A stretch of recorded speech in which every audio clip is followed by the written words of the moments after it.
জান্নাত আমাকে দেওয়ার জন্য আল্লাহ আমাকে মুসলমানের ঘরে অস্তিত্ব দিয়েছেন।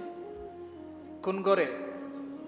মুসলমানের ঘরে অস্তিত্ব দিয়েছেন শুধু আল্লাহ আমাকে কিনবেন বলে।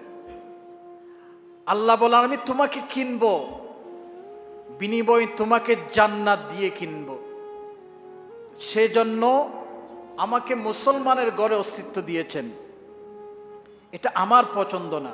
একটা জিনিস খেয়াল রাখবেন, আমি মুসলমানের ঘরে অস্তিত্ব লাভ করেছি, মুসলমানের ঘরে আমার জন্ম হয়েছে, এটা আমার পছন্দ হয় নাই, এটা আমার আল্লাহ আমার জন্য পছন্দ করেছেন। তবে আফসোসের বিষয়, বর্তমান এই সময় যদি কোনো মানুষকে আল্লাহ যদি বলতেন যে আমি তোমাকে দুনিয়ার মধ্যে পাঠাবো, কোন সম্প্রদায় তোমার পছন্দ, যদি আমাদেরকে আমাদের পছন্দ জিজ্ঞেস করে দুনিয়াতে পাঠাতেন, এই সময়ে আমার মনে হয় অনেক মানুষ মুসলমানের ঘরে অস্তিত্ব নেওয়ার জন্য পছন্দ করতেন না। কারণ বর্তমানে আমাদের কৃষ্টি কালচার, আমাদের আচার ব্যবহার, আমাদের সব কিছু বিজাতির মতো, ঠিক না? কি বলেন? এই তো কয়েকদিন আগে 31st নাইট আমাদের মুসলমানের সন্তান অনেকে উদযাপন করেছে। আপনারা বলুন, এটা কি মুসলমানদের কালচার? মুসলমানদের কালচার কি এভাবে হতে পারে?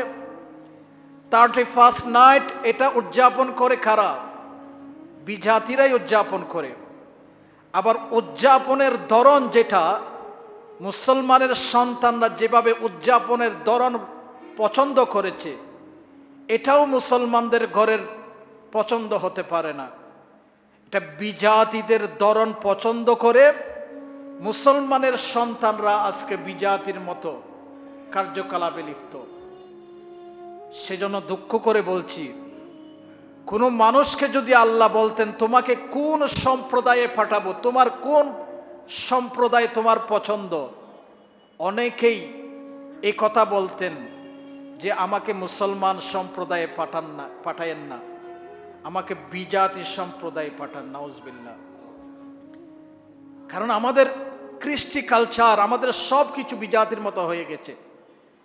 তো সেই জন্য বলছি, আমাকে তো এক মুসলমানের ঘরে পাঠিয়েছেন পছন্দ করে আল্লাহ, আবার পাশাপাশি উম্মতে মুহাম্মদী হিসাবে আমাকে চয়েস করেছেন আল্লাহ।